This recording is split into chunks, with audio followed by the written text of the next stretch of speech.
Il existe des bateaux que les vendeurs s'empressent de vous présenter avec tout leur enthousiasme dès que vous franchissez le seuil d'un magasin. Mais il y a aussi ces noms que l'on ne mentionne que si vous posez vraiment des questions approfondies, car derrière chaque vente réussie se cache une avalanche de problèmes qui commencent à surgir. Ce n'est pas qu'ils ne se vendent pas, mais c'est après la vente que les véritables ennuis apparaissent. Alors, quels sont ces bateaux qui font secrètement soupirer les vendeurs chaque fois qu'ils signent un contrat? Commençons par le premier nom de la liste. Tout peu pas. Scarab 255 à la Jetboat et à première vue. C'est un bateau qui offre une sensation de modernité et de différence grâce à son système de propulsion par jet. À une époque, ce segment s'est fortement développé et a attiré de nombreux acheteurs. Cependant, le problème ne réside pas dans l'apparence, mais dans son mécanisme de fonctionnement spécifique, car les moteurs de type jet exigeant des techniciens hautement qualifiés, alors que tous les magasins ne disposent pas d'une équipe capable de les gérer. Cela place le vendeur devant deux choix difficiles, soit investir davantage dans la formation et l'équipement, soit envoyer le bateau dans un centre spécialisé, ce qui prolonge les délais de réparation. Ces deux options risquent de faire perdre patience aux clients et de les mécontenter. Et lorsque le propriétaire souhaite le revendre après quelques années, il réalise que la demande du marché a considérablement chuté et que la valeur de revente s'est effondrée. Imaginez un peu, un bateau à la fois difficile à réparer et difficile à vendre. Le vendeur voudrait-il encore le recommander à de nouveaux clients? Top 2. Monoray 295 Sport Yacht dans le segment haut de gamme. Les attentes des clients sont toujours très élevées lorsqu'ils dépensent une grosse somme pour posséder un bateau de sport luxueux. Ils sont convaincus que chaque détail, de l'extérieur au système technique, doit être parfait.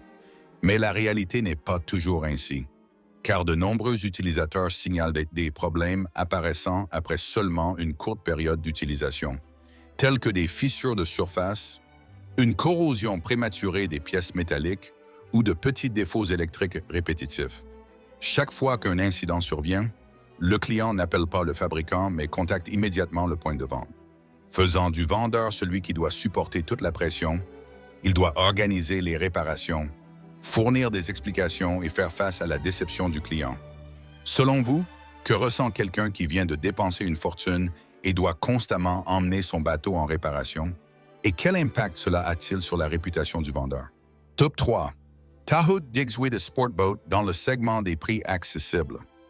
Le problème réside dans le modèle économique lui-même, car ces bateaux sont souvent vendus avec de nombreuses promotions pour accélérer les ventes, rendant le profit initial du vendeur presque insignifiant. Ils sont contraints d'espérer que le client reviendra pour utiliser des services d'entretien ou acheter des accessoires à l'avenir. Mais en réalité, les clients de ce segment sont souvent très attentifs aux coûts, dépensent peu pour les services et revendent même le bateau par eux-mêmes au lieu de retourner au magasin. Cela signifie que la transaction initiale n'apporte presque aucun profit à long terme. Pensez-vous qu'un vendeur soit enthousiaste à l'idée de vendre un produit qui ne lui apporte presque aucune valeur durable? Top 4. Stingray 215 Lair Bowrider. Au premier coup d'œil, il s'agit d'un bateau au design équilibré et aux performances stables.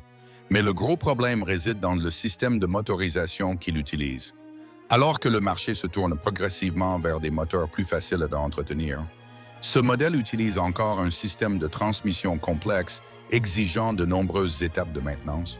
Cela crée deux pressions majeures pour le vendeur. D'abord, des délais de réparation prolongés car les travaux d'entretien occupent l'atelier pendant plusieurs jours. Ensuite, une valeur de revente en forte baisse due au changement de tendance du marché.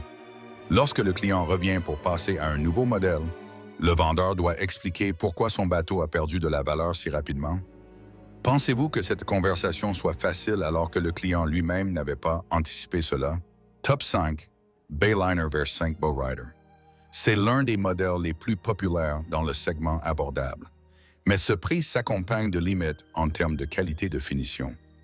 Certains utilisateurs signalant des problèmes tels que la dégradation des surfaces, la corrosion des métaux ou des défauts d'assemblage précoce, chaque erreur individuelle n'est peut-être pas grave. Mais leur accumulation crée une multitude de demandes de garantie en peu de temps. Cela oblige le vendeur à traiter continuellement des réclamations et à organiser des réparations. Et le problème ne s'arrête pas là. Après quelques années d'utilisation, la valeur du bateau chute drastiquement, rendant la revente difficile. Le vendeur, en reprenant ce bateau, se retrouve souvent face à un produit difficile à écouler et à un client mécontent. Voudriez-vous vous retrouver dans cette situation? Top 6. Glastron GT D225 Deck Boat pour un vendeur. La stabilité du fabricant est un facteur extrêmement important car, à chaque incident, il a besoin d'un soutien rapide pour traiter les garanties. Mais lorsqu'une marque subit de nombreux changements, le processus de support peut devenir plus lent et plus complexe.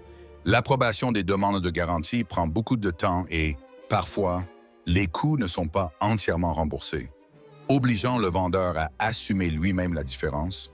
De plus, lorsque le bateau revient sous forme de reprise, la demande du marché n'est pas élevée, ce qui peut le faire rester en stock pendant des mois.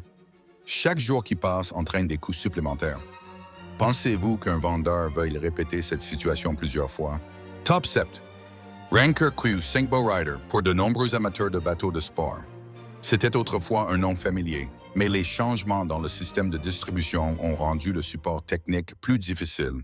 À mesure que le nombre de concessionnaires diminue, ceux qui restent doivent servir des clients sur une zone plus large, réparant même des bateaux qu'ils n'ont pas vendus directement. Cela crée une pression énorme car ils doivent effectuer des travaux de garantie avec de faibles profits. Alors qu'ils n'ont pas de relation préexistante avec le client, si tout se passe bien, tout va bien. Mais à la moindre erreur, l'entière responsabilité incombe toujours au vendeur.